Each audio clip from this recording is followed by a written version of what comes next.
पुणे महाराष्ट्र का दूसरा बड़ा शहर है और यह शिवाजी महाराज का कर्म भूमि भी रहा है।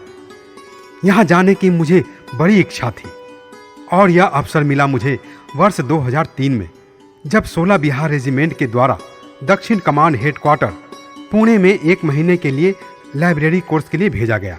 इस कोर्स में लगभग 20 से 25 जवान और भी थे जो अलग अलग रेजिमेंट से आए थे। हम सब रेजिमेंट के एक गार्ड बैरक में ठहरे थे जिसका नाम घोड़पड़ी था। यहाँ से लगभग 3 किलोमीटर की दूरी पर हम सुबह 8 बजे लाइब्रेरी क्लास के लिए साइकिल से जाते थे। हमारे लाइब्रेरी जाने के रास्ते में 2 वीरान पड़ा हुआ पार्क था जिसमें एक भी पेड़ पौधे नहीं थे। यह सड़क के बीचों बीच था। आते जाते मेरी निगाहें इन पार्कों पर पड़ती तो मन में ख्याल आता कि इतने बड़े नगर में इस तरह वीरान पड़ा हुआ पार्क कैसे हो सकता है।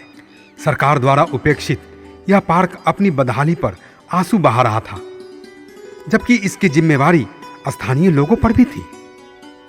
मैं अपनी छुट्टी के दिन पिक्चर देखने गया। टिकट का दाम था 115 रुपये। मैंने सोचा कि इतने पैसे का सदुपयोग कर क्यों न उन पार्कों में हरियाली फैलाई जाए।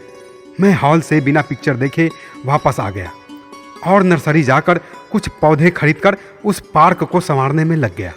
मैं प्रतिदिन सैनिक कर्तव्य के अलावे पार्क को संपूर्णता देने में लग गया। सैनिक सेवा के साथ यह सब करने में मुझे परेशानी का सामना करना पड़ रहा था। खैर, यह परेशानी तब और बढ़ जाती थी जब स्थानीय लोग सहायता करने के बजाय मुझे तरह तरह से परेशान करते थे। फिर भी मैं अपने कार्य में एक सैनिक की भांति निरंतर लगा रहा।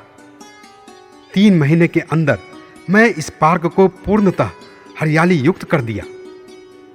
जब पार्क पूर्णतः तैयार हो गया तो मैं इसे स्थानीय विधि व्यवस्था एवं लोगों के इस्तेमाल के लिए प्रदान किया ताकि वे शुद्ध आबो हवा में रह सकें और इनकी नई पीढ़ी भी इसका लाभ उठा सके।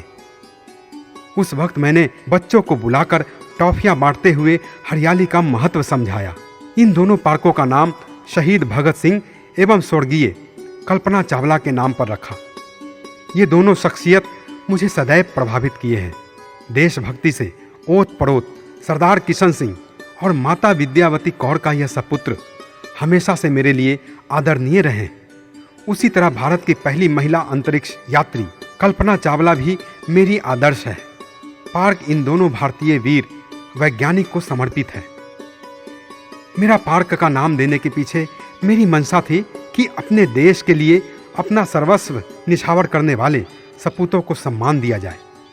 मेरे इस कृत्य को एक सैनिक का सैल्यूट समझना होगा। वहाँ के स्थानीय लोगों एवं प्रशासन ने मेरे इस कदम को बहुत ही सराहा एवं सम्मानित भी किया। हमारे सैनिक विभाग दक्षिण कमान के मुख्यालय के अधिकारियों ने भी सम्मानित किया।